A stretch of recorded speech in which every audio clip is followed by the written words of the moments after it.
Hello guys, now we are going to cook chicken teriyaki.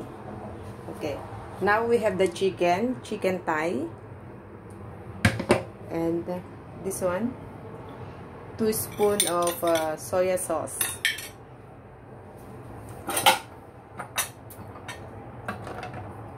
and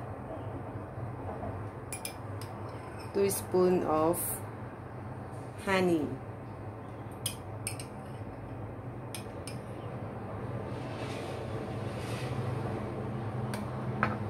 Okay, next.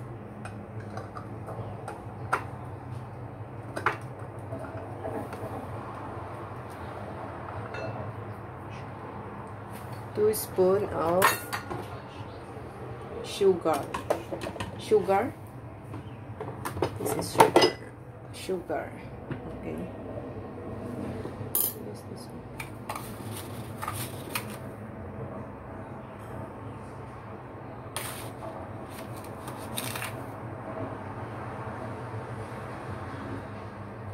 Two spoons of sugar, and then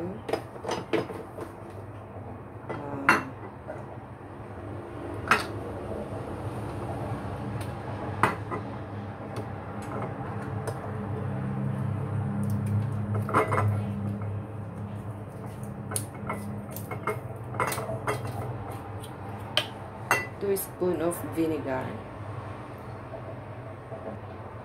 Ay, sorry, 1 spoon lang pala. 2 spoons of water. Then mix.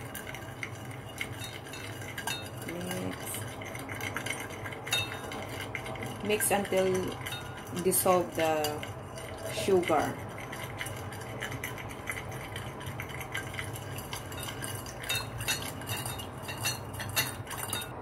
Then we have the sliced ginger here. We have to mix, put there together.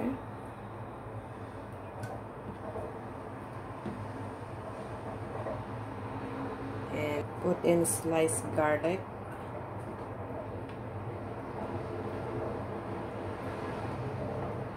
It's 2 loaves of garlic. And then we have the 2 pieces of spring onion. Put together and then mix. Now we have to put the flour on both sides of this chicken thigh. Okay.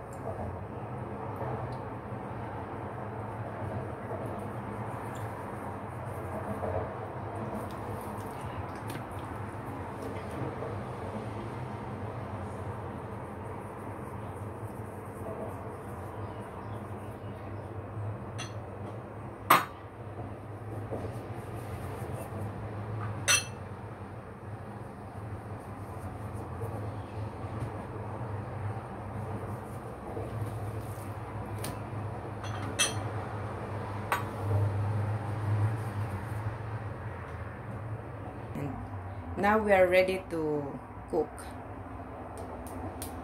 Put 1 spoon of oil. Put 1 spoon of oil, yes. And then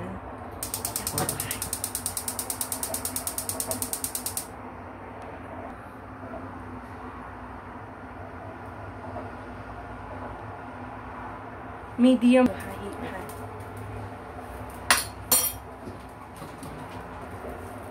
Need to be medium high heat pan. Okay, now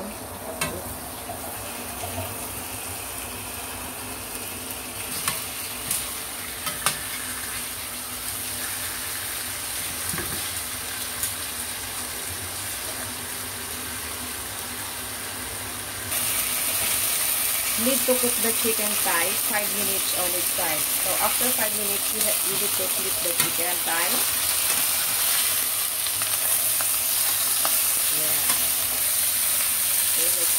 Now the chicken is ready.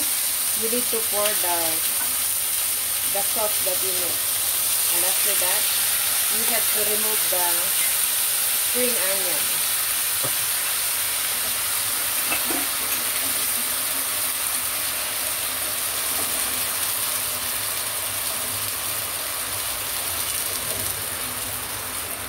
And then cook until sauce will reduce.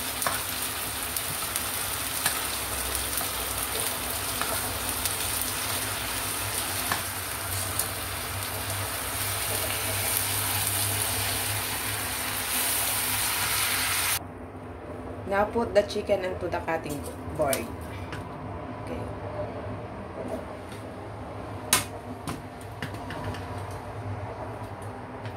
So as you can see, there's a little bit sauce left that we can use it later.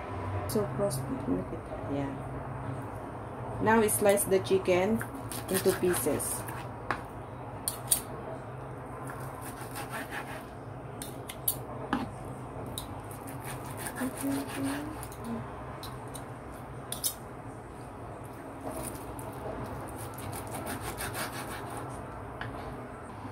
Once the chicken is sliced into the piece, and then put water into the pan.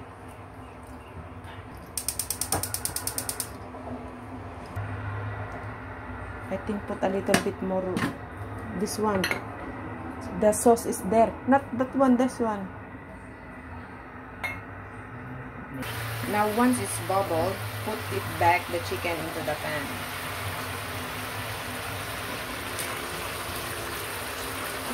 And then mix.